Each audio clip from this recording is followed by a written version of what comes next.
আসসালামু আলাইকুম ওয়া রাহমাতুল্লাহ। আচ্ছা, সিয়াম বা রোজা এটা তো ইসলামের একটা অন্যতম স্তম্ভ, কিন্তু এটা কি শুধুই সকাল থেকে সন্ধ্যা পর্যন্ত না খেয়ে থাকার নাম? একদমই না। এর প্রত্যেকটা নিয়মকানুনের পেছনে আছে গভীর জ্ঞান আর আল্লাহ সুবহানাহু ওয়া তাআলার অশেষ দয়া। চলুন আজ আমরা সিয়ামের কিছু বিধানের গভীরে যাই আর এর পেছনের সেই প্রজ্ঞা আর আল্লাহর করুণাকে একটু বোঝার চেষ্টা করি। আমাদের পুরো আলোচনার মূল ভিত্তিটাই কিন্তু পবিত্র কুরআনের এই আয়াত। দেখুন সূরা আল বাকারার এই অংশে আল্লাহ তাআলা আমাদের কি সুন্দর একটা মূলনীতি শিখিয়ে দিয়েছেন। যদি কোনো কারণে কোনো ওজরের কারণে আমাদের রমজানের রোজা ছুটে যায়, তার মানে এই না যে সব পথ বন্ধ, বরং আল্লাহ আমাদের জন্য সহজ একটা পথ খুলে দিয়েছেন অন্য কোনো সময় সেই রোজাগুলো পূরণ করে নেয়ার। আর এটাই তো আল্লাহর করুণার এক অসাধারণ উদাহরণ, তাই না?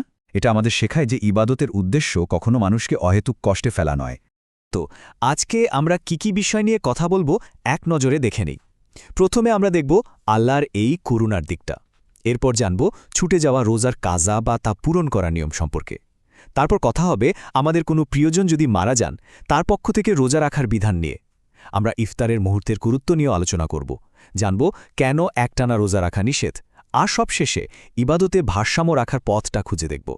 একটা বিষয় আমাদের বুঝতে হবে, ইসলামের কোনো বিধানই, বিশেষ করে সিয়ামের নিয়মগুলো মুমিনের উপর বোঝা চাপিয়ে দেওয়ার জন্য আসেনি, বরং এগুলো হলো আল্লাহর প্রজ্ঞা আর তার বান্দার প্রতি গভীর ভালোবাসারই একটা প্রকাশ। এই বিধানগুলোই তো আমাদের শেখায় কিভাবে সহজভাবে, সুন্দরভাবে আল্লাহর ইবাদত করা যায়, যা আমাদের জীবনে আসলে কল্যাণ বয়ে আনবে।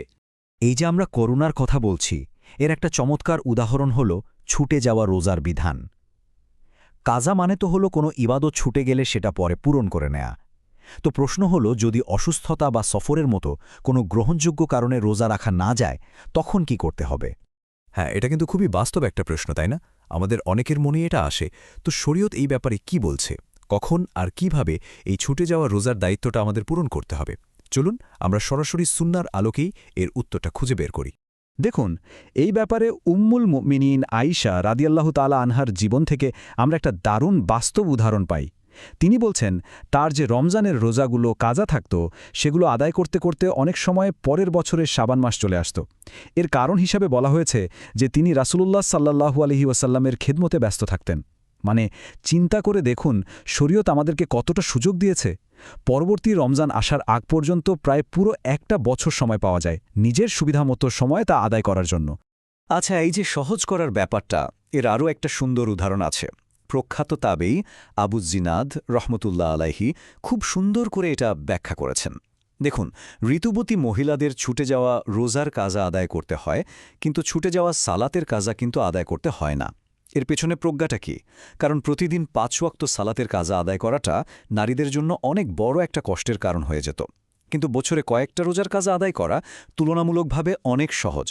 এটাই প্রমাণ করে যে আল্লাহর বিধান আসলে কঠোরতার ওপর নয়, বরং সহজতার ওপরই প্রতিষ্ঠিত। এতক্ষণ তো আমরা কথা বললাম নিজের দায়িত্ব নিয়ে, কিন্তু ভাবুন তো, আমাদের কোনো প্রিয়জন যদি রোজার কাজা বাকি রেখেই দুনিয়া থেকে চলে যান, তখন কি হবে? এই আলোচনাটা ব্যক্তিগত দায়িত্ব থেকে সরে গিয়ে মৃত্যুর পরেও প্রিয়জনের প্রতি ভালোবাসা দেখানোর একটা অসাধারণ পথ আমাদের দেখায়। এটা আসলেই খুব আবেগের একটা প্রশ্ন। আমাদের কোনো আপনজন যদি এমন একটা দায়িত্ব অপূর্ণ রেখে চলে যান, তাহলে তাদের জন্য কি আমাদের করার মতো কিছুই থাকে না? তাদের প্রতি আমাদের ভালোবাসাটা প্রকাশ করার কি সব পথ বন্ধ হয়ে যায়? চলুন আমরা ইবনু আব্বাস রদিয়াল্লাহু তাআলা আনহু বর্ণিত একটা ঘটনায় ফিরে যাই। একবার ভাবুন দৃশ্যটা। একজন সাহাবী ভারাক্রান্ত মন নিয়ে এসেছেন রাসূলুল্লাহ সাল্লাল্লাহু আলাইহি ওয়াসাল্লামের কাছে। তার মনের মধ্যে তার মৃত মায়ের একটা অপূর্ণ ইবাদত নিয়ে চিন্তা। তার এই প্রশ্নটা কিন্তু শুধু একটা মাসালা জানার জন্য ছিল না, এটা ছিল তার মায়ের প্রতি তার গভীর ভালোবাসা আর দায়িত্ববোধের একটা বহিঃপ্রকাশ। রাসূলুল্লাহ সাল্লাল্লাহু আলাইহি ওয়াসাল্লামের উত্তরটা খেয়াল করুন, কি গভীর আর দয়ার্দ্র।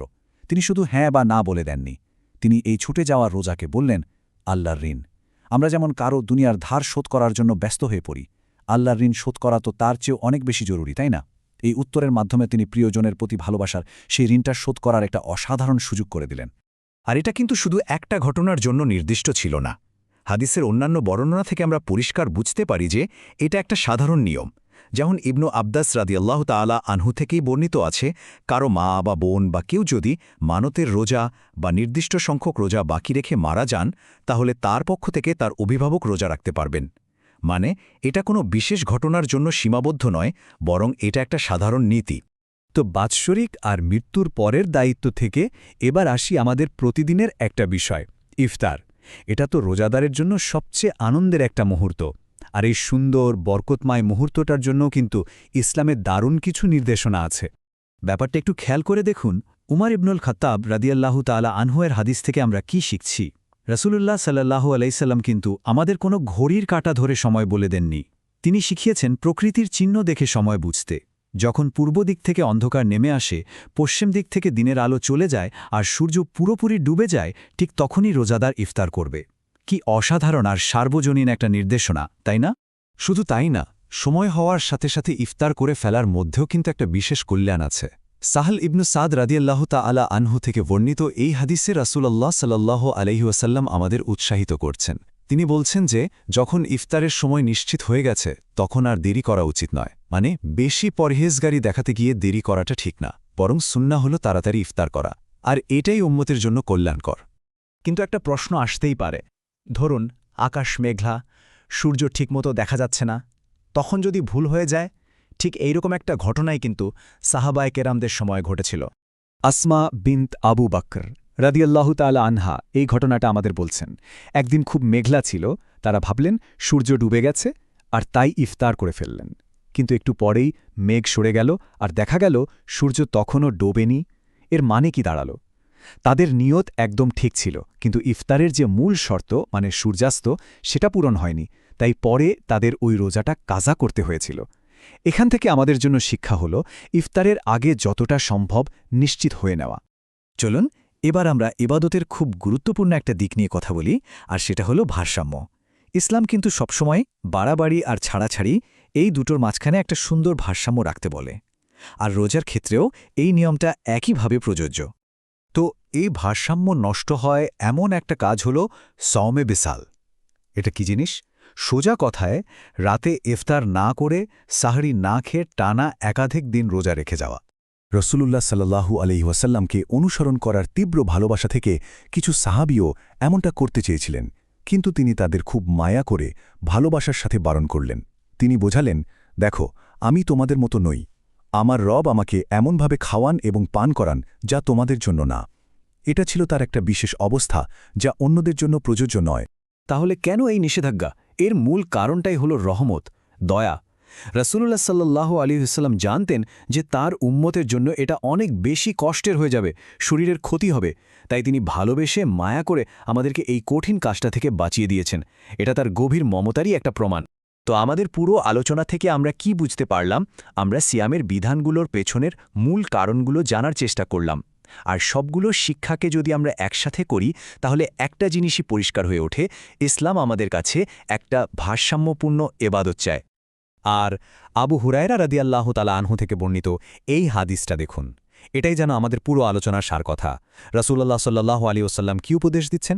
তোমরা ততটুকুই দায়িত্ব নাও যতটুকু পালন করার ক্ষমতা রাখো। মানে আমাদের ইবাদত হবে মন থেকে, নিয়মিত, কিন্তু অবশ্যই নিজের সাধ্যের মধ্যে।